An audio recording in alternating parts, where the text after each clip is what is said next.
সচিবালয় উপদেষ্টা পরিষদের প্রথম বৈঠক, আন্তর্জাতিক অপরাধ ট্রাইব্যুনাল অধ্যাদেশ অনুমোদন। গণহত্যা মামলায় কারাগারে পুলিশের সাবেক আইজিপি সহ ৮ জন, ১৯ ডিসেম্বরের মধ্যে তদন্ত শেষ করার নির্দেশ। এবং ৭ কলেজকে সমন্বিত প্রাতিষ্ঠানিক রূপ দেওয়ার চেষ্টা চলছে, জানালেন শিক্ষা উপদেষ্টা।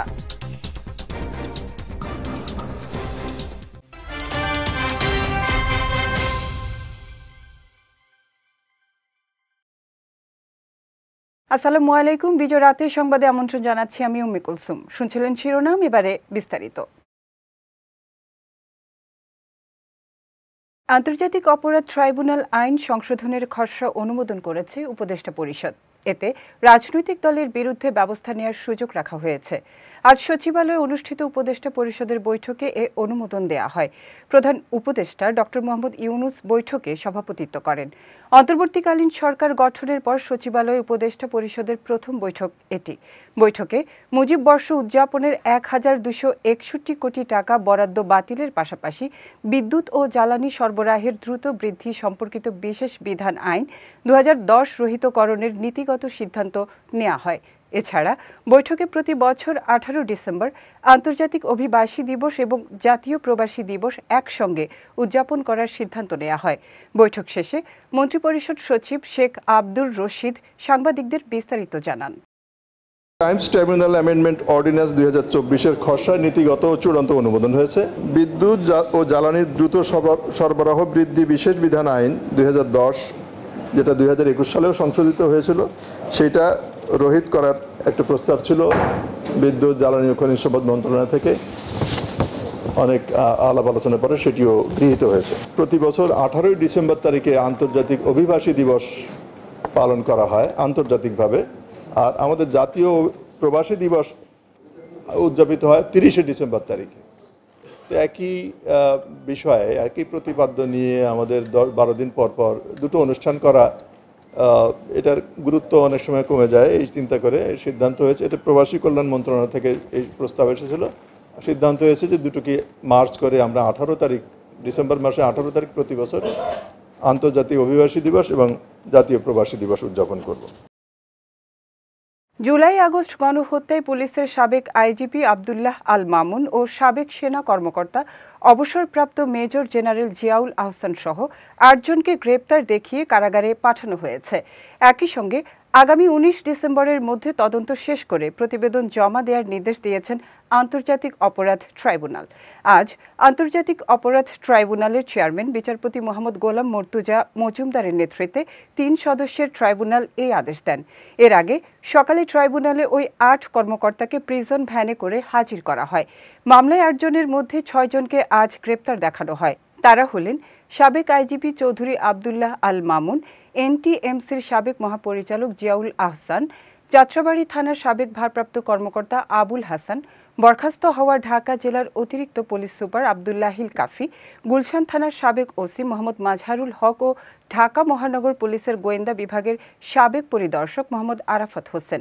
মামলায় আগেই গ্রেপ্তার ছিলেন ডিএমপির বীরপুর বিভাগের সাবেক উপকমিশনার জসিম উদ্দিন মোল্লা ও ঢাকা জেলা পুলিশের সাবেক অতিরিক্ত সুপার মোহাম্মদ শাহিদুল ইসলাম। নিরস্ত্র নিরীহ ছাত্র জনতার উপরে নির্বিচার গুলিবর্ষণ করে প্রায় ২ সহস্রাধিক ছাত্রকে হত্যা এবং ২৫ সহস্রাধিক মানুষকে আহত এবং পঙ্গু করা বা চিরস্থায়ীভাবে দৃষ্টিশক্তি হারানো বা অঙ্গহানি করার মতো অপরাধ তারা সংগঠিত করেছেন। সেই কারণে চৌধুরী আবদুল্লাহ আল মামুন সাহেবের বিরুদ্ধে superior command responsibility, planning, preparation, order, complicit, এই সমস্ত বিষয়ে আইনের যে সমস্ত ধারাগুলো প্রযোজ্য তার ক্ষেত্রে সেই বিষয়ে তার বিরুদ্ধে অভিযোগ তদন্ত সংস্থা দিয়েছেন। তারা যে অপরাধগুলো করেছে এগুলো শয়তানও করতে ভয় পাবে। ঢাকা বিশ্ববিদ্যালয়ের অধিভুক্তি থেকে বের করে ৭ কলেজকে একটি সমন্বিত প্রাতিষ্ঠানিক রূপ দেওয়ার চেষ্টা চলছে বলে জানিয়েছেন শিক্ষা উপদেষ্টা ওয়াহিদ উদ্দিন মাহমুদ। বলেন, সেই স্বতন্ত্র প্রতিষ্ঠানের নাম কি হবে তা শিক্ষার্থীরাই ঠিক করবে। সকালে ঢাকা কলেজের প্রতিষ্ঠা বার্ষিকী উপলক্ষে আয়োজিত অনুষ্ঠানে প্রধান অতিথির বক্তব্যে তিনি এসব কথা বলেন। শিক্ষা উপদেষ্টা বলেন, ৭ কলেজকে অধিভুক্ত করা আওয়ামী লীগ সরকারের অপরিণামদর্শী সিদ্ধান্ত ছিল। এই সিদ্ধান্তের কারণে শিক্ষার্থীরা নানা ভোগান্তিতে পড়েছে।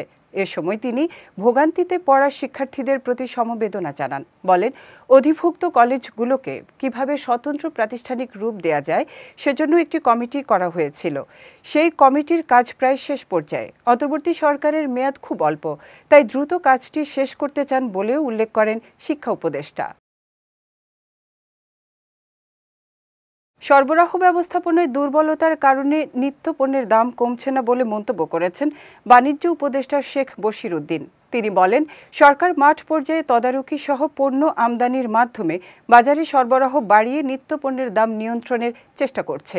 সকালে রাজধানীর কারওয়ান বাজারে টিসিবির আলু বিক্রয় কার্যক্রমের উদ্বোধনী অনুষ্ঠানে এসব কথা বলেন বাণিজ্য উপদেষ্টা। বাজারে পণ্য সরবরাহ বাড়াতে সব ব্যবস্থা নেওয়া হচ্ছে জানিয়ে তিনি বলেন, বাজারে মূল্যস্ফীতি মূলত সরবরাহ কেন্দ্রিক। সরবরাহ ব্যবস্থার দুর্বলতার কারণে নিত্যপণ্যের দাম কমছে না, তবে সরবরাহ বাড়ানোর জন্য সব ধরনের ব্যবস্থা নেওয়া হচ্ছে। এ সময় আমদানির ক্ষেত্রে ভারত, পাকিস্তান কিংবা চীন দেখা হবে না বলেও জানান বাণিজ্য উপদেষ্টা। বলেন, কোনো দেশের সঙ্গে বাণিজ্যিক টানাপোড়েন নেই বাংলাদেশের।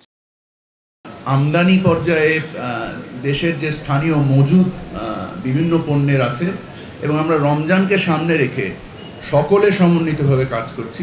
টিসিবি এই 1 কোটি পরিবারের কাছে যদি আমরা এই ফুড বাস্কেটটাকে যত দ্রুত বাড়াতে পারি, এবং এখানে আমরা মানে প্রায় 4,500 কোটি টাকা সরকার ভর্তুকি দিয়ে থাকে, এবং এই ভর্তুকির বিনিময়ে আমরা আরও বাস্কেটটাকে কত বিভিন্ন জায়গায় আমরা পণ্য ক্রয়ের ক্ষেত্রে বিভিন্ন নেগোসিয়েশনের মাধ্যমে অর্থের সাশ্রয় করে এটাকে আরও একটু বর্ধিত করতে পারি কিনা, আরও বেশি লোকের কাছে বাস্কেটটা আরও একটু বড় করতে পারি কিনা, তার ব্যাপারে আমরা সকলের প্রচেষ্টা চালাচ্ছি।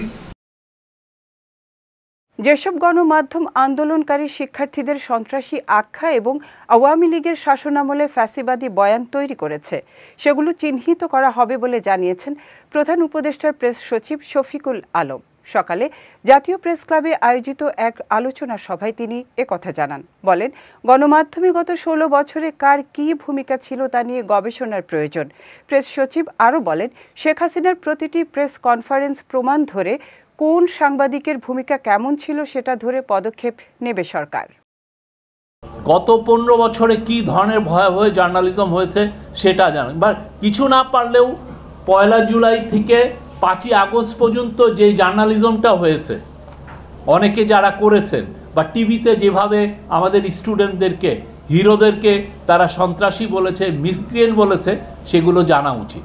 এবং আমরা তাদেরকে ইনভাইট করবো, আসেন আপনার জার্নালিজমটা, আপনার এসে এটা একটু ইনভেস্টিগেট করেন কী ধরনের জার্নালিজম হয়েছে, কোথায় কোথায় ফেলুর ছিল, কোথায় কোথায় ফাঁসিবাদী বয়ান তৈরি হয়েছে। আমরা তাদের কাজের প্রতি প্রশংসা করি, কিন্তু আমরা এটাও আশা করি তারা যদি এই কাজগুলো না করেন তাহলে তারা এক ধরনের ওভারলুক করছেন আমরা মনে করি। এবার জেলা সংবাদ।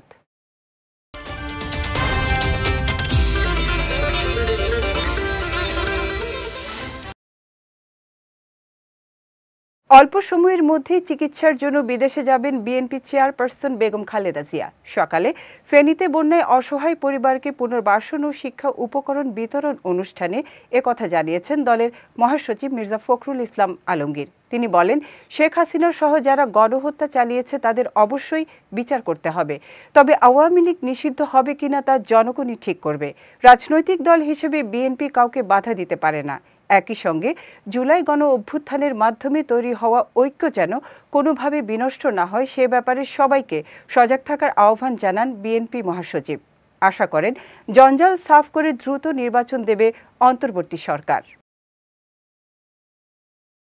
কুষ্টিয়ার দৌলতপুরে সানোয়ারা বেগম ও তার ছেলে রাজকে হত্যার দায়ে 3 আসামিকে মৃত্যুদণ্ড দিয়েছেন আদালত। একই সঙ্গে তাদের প্রত্যেককে 50,000 টাকা করে জরিমানা এবং অনাদায়ে আরও 1 বছর করে সশ্রম কারাদণ্ড প্রদান করা হয়েছে।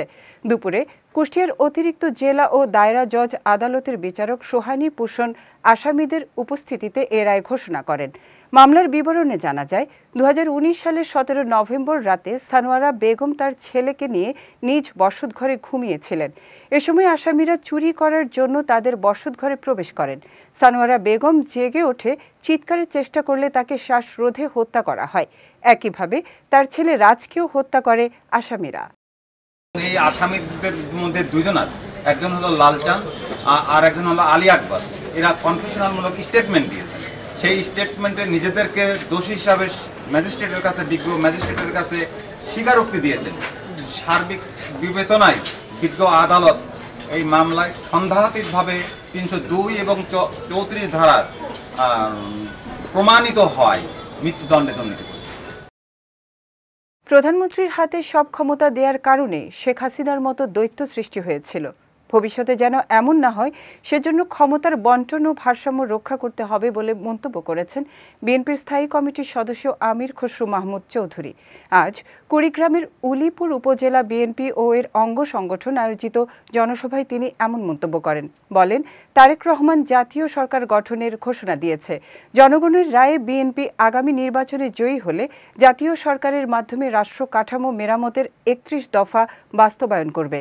উলিপুর উপজেলা বিএনপির সভাপতি হায়দার আলী মিয়ার সভাপতিত্বে জনসভায় বিএনপি চেয়ারপারসনের উপদেষ্টা পরিষদের সদস্য ও কুড়িগ্রাম জেলা বিএনপির সাবেক সভাপতি তাজভিরুল ইসলাম, সাবেক যুগ্ম সম্পাদক সোহেল হোসাইন, কায়কোবাদ সহ অনেকে উপস্থিত ছিলেন।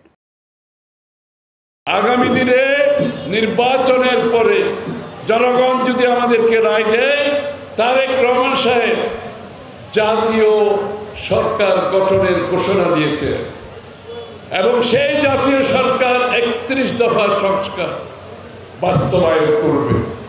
সুতরাং এখন সংস্কার কি হবে আমরা অপেক্ষা করছি, দেখছি, সহায়তা করব। পুলিশ কনস্টেবল নিয়োগে অনিয়মের অভিযোগে দুর্নীতি দমন কমিশনের মামলায় মাদারীপুরের সাবেক পুলিশ সুপার সুব্রত কুমার হালদারকে কারাগারে পাঠিয়েছেন আদালত। দুপুরে জেলা ও দায়রা জজ আদালতের বিচারক নূর মোহাম্মদ শাহরিয়ার কবির এ আদেশ দেন। বিষয়টি নিশ্চিত করেছেন দুদকের মাদারীপুর সমন্বিত জেলা কার্যালয়ের সহকারী পরিচালক মোহাম্মদ আক্তারুজ্জামান। তিনি জানান, সুব্রত কুমার হালদার উচ্চ আদালত থেকে 3 মাসের জামিনে ছিলেন। পরে মাদারীপুর জেলা ও দায়রা জজ আদালতে স্থায়ী জামিনের জন্য তিনি আবেদন করলে শুনানি শেষে জামিন নামঞ্জুর করে কারাগারে পাঠানোর নির্দেশ দেওয়া হয়। এ মামলায় অন্য আসামিরা কারা ভোগ শেষে নিম্ন আদালত থেকে জামিনে রয়েছেন। 2019 সালে পুলিশের কনস্টেবল পদের নিয়োগে চাকুরি প্রত্যাশীদের কাছ থেকে বিপুল পরিমাণ টাকা নেওয়া হয়। এ ঘটনায় 2023 সালের 5 জুলাই দুদকের মাদারীপুর সমন্বিত জেলা কার্যালয়ে মামলা দায়ের করা হয়। যাচ্ছি খেলার সংবাদে।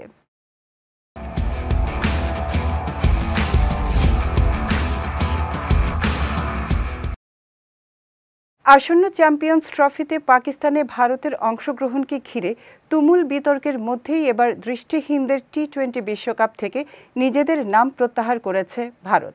আগামী 23 নভেম্বর থেকে 3 ডিসেম্বর পর্যন্ত পাকিস্তানে এ প্রতিযোগিতা হওয়ার কথা ছিল। ভারতের কেন্দ্রীয় ক্রীড়া মন্ত্রণালয়ের অনুমতি পেলেও পররাষ্ট্র মন্ত্রণালয়ের পক্ষ থেকে দৃষ্টিহীন ক্রিকেট দলকে পাকিস্তানে যাওয়ার অনুমতি দেয়া হয়নি। ফলে প্রতিযোগিতা থেকে নাম তুলে নেয় ভারত। এরই মধ্যে ইংল্যান্ড, অস্ট্রেলিয়া ও নিউজিল্যান্ডও জানিয়ে দিয়েছে তারা পাকিস্তানে বিশ্বকাপ খেলতে যাবে না। এদিকে পাকিস্তানের কিংবদন্তি পেসার শোয়েব আক্তার পাকিস্তানি এক গণমাধ্যমকে জানিয়েছে, ভারত ছাড়া টুর্নামেন্ট হলে $100 মিলিয়ন হারাতে হবে পাকিস্তানকে। তবে দলগুলো অংশ না নিলেও নির্ধারিত সময়েই বিশ্বকাপ শুরু হবে বলে জানিয়েছে পিসিবি। চলতি বছরের শেষ ম্যাচটা জয় দিয়ে শেষ করতে পারল না ব্রাজিল। বিশ্বকাপ বাছাইয়ের ম্যাচে উরুগুয়ের বিপক্ষে 1-1 গোলে ড্র করেছে সেলেসাওরা। এর ফলে দক্ষিণ আমেরিকান অঞ্চলের বাছাই পর্বের পয়েন্ট তালিকার 5-এ নেমে গেল ব্রাজিল। 12 ম্যাচে তৃতীয়বার ড্র করা ব্রাজিলের পয়েন্ট এখন 18। সমান ম্যাচে 20 পয়েন্ট নিয়ে 2-এ রয়েছে উরুগুয়ে। এর আগের ম্যাচেও ভেনেজুয়েলার বিপক্ষে হতাশাজনক ড্র করেছিল দরিভালের শিষ্যরা। অন্যদিকে বিশ্বকাপ বাছাইয়ে পেরুকে 1-0 গোলে হারিয়ে পয়েন্ট টেবিলের শীর্ষে রয়েছে বিশ্ব চ্যাম্পিয়ন আর্জেন্টিনা। বিজয় রাতের সংবাদ শেষ করার আগে শিরোনামগুলো দেখে নিচ্ছি আরও একবার।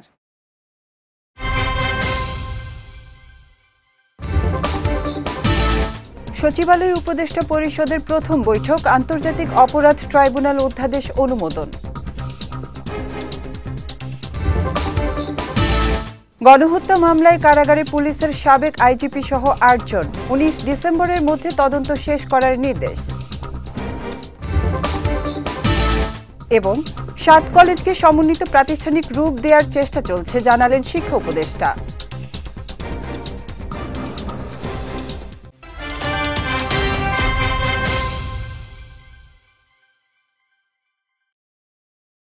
বিজয় রাতের সংবাদ শেষে আজকের মতো আমি উম্মে কুলসুম আপনাদের কাছ থেকে বিদায় নিচ্ছি। আগামীকাল একই সময়ে নতুন সব খবর দেখতে চোখ রাখুন বিজয় টিভিতে।